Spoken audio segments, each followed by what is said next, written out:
Setting an automatic charging schedule ensures the vehicle always leaves home with a full charge.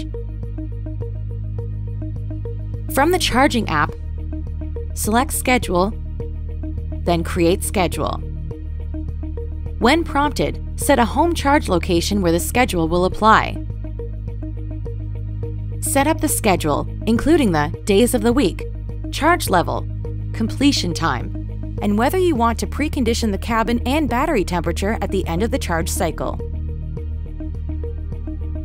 Setting a charge level of 80% for daily charging helps optimize battery health. Enabling preconditioning during charging ensures the vehicle reaches an ideal temperature before you leave your home, helping maximize your range. If you do not have a charge schedule or are charging away from your home charge location, you can still delay charging until a specified time. Open the charging app and select Next Charge, Charge Later, and then set your preferences.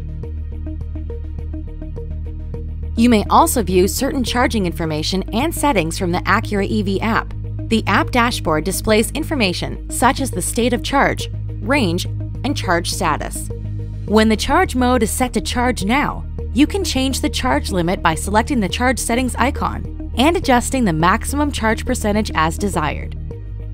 To manually cancel charging, select Stop Charge. Once canceled from the app, charging can only be started again after physically disconnecting and reconnecting the charger. Ensure your Acura EV app is up to date to benefit from the latest features as they become available.